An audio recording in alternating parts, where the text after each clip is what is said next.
Number 2 देखिए, on comparing the ratio a1/a2, b1/b2 and c1/c2 find out whether the line in representing the following pairs of linear intersect at a point are parallel और coincident.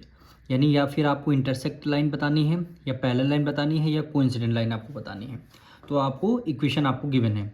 तो सबसे पहले हमें क्या करना होगा, a1/a2, b1/b2, c1/c2 को फाइंड करना होगा। तो सबसे पहले हमारा फर्स्ट पार्ट हम करने वाले हैं। फिर ये आपकी फर्स्ट इक्वेशन है, ये आपकी सेकंड इक्वेशन गिवन है।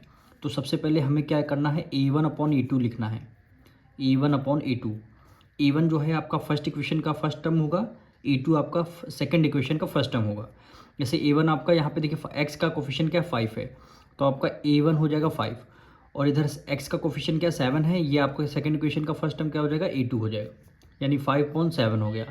फिर इसी तरह क्या लिखना है, b1/b2 लिखना है। b1/b2, 4 का कोफिशिएंट क्या है -4 है, तो b1 आपका -4 हो गया। y का कोफिशिएंट क्या है 6 है, यानी प्लस का है, तो ये क्या हो गया आपका 6 हो गया। अब आप देखिए 5.7 क्या किसी सेम नंबर से डिविजल हो सकता, नहीं हो सकता है। तो यहाँ पे 5.7 और क्या है -4.6 है।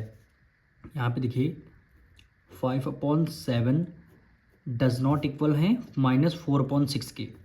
माइनस क्या है, ये दोनों क्या फ्रैक्शन इक्वल है, नहीं इक्वल है। सो यहाँ पे क्या हो जाएगा, a1/a2 डज नॉट इक्वल होगा b1/b2 के।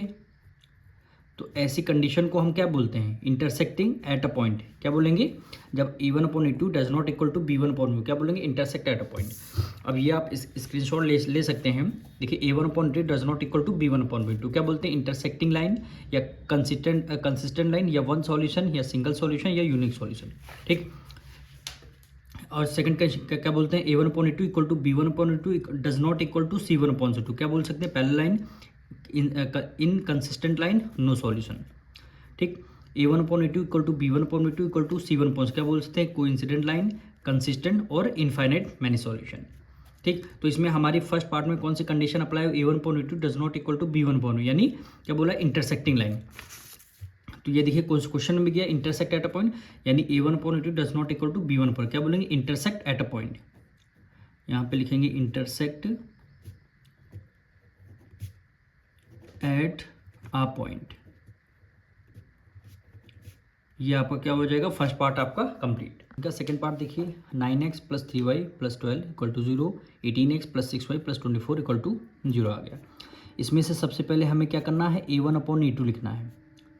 a1 क्या हो जाएगा आपका 9 हो जाएगा, फिर a2 क्या हो जाएगा आपका 18 हो जाएगा। ठीक। इसको दोनों एक ही टेबल में आते हैं, यानी 9 × 9 और 9 × 2 = 18, क्या फ्रैक्शन आ गया, 1/2 आ गया। ठीक।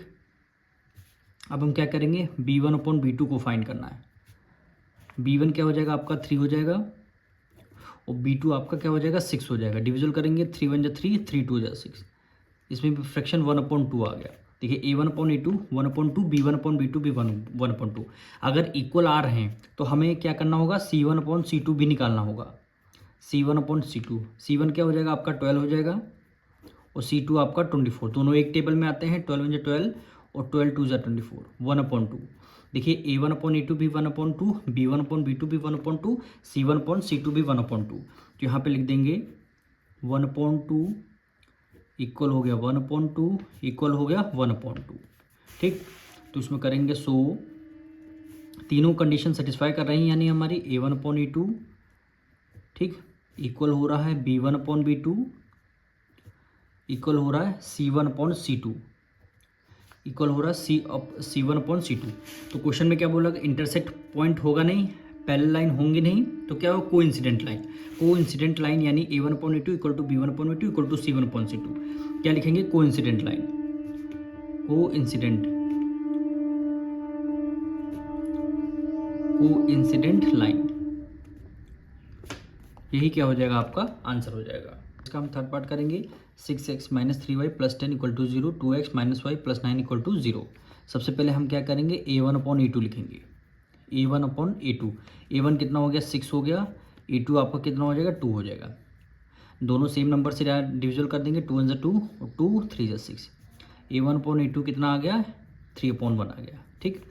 अब हम क्या करेंगे, b1/b2 करेंगे। B1 कितना है -3 आ जाएगा, साइन भी आपको साथ में लेना है। और B2 देखिए यहाँ पे y के साथ कोई कोफिशिएंट नहीं है, इसका मतलब यहाँ पे 1 होगा, ये वही माइनस का लगा है तो क्या हो जाएगा -1 हो जाएगा। अब माइनस से माइनस आपका कैंसिल हो जाएगा, क्या आ जाएगा 3/1। A1/A2 भी 3/1, B1/B2 भी 3/1। अब क्या करेंगे C1/C2, C1/C2। C1 कितना है 10 है, C2 आपका क्या है 9 है। ठीक, अब देखिए 3/1 इक्वल हो रहा है 3/1 डज नॉट इक्वल टू 10/9, 10/9। तो ऐसी कंडीशन को हम क्या बोलेंगे, लिख लेंगे A1/A2 ये तो इक्वल है, B1/B2 भी आपका इक्वल है, और C1/C2 डज नॉट इक्वल है, C1/C2 डज नॉट इक्वल है। तो ऐसी कंडीशन को क्या बोलेंगे, पैरेलल लाइन। यहाँ पे लिख देंगे पैरेलल लाइन,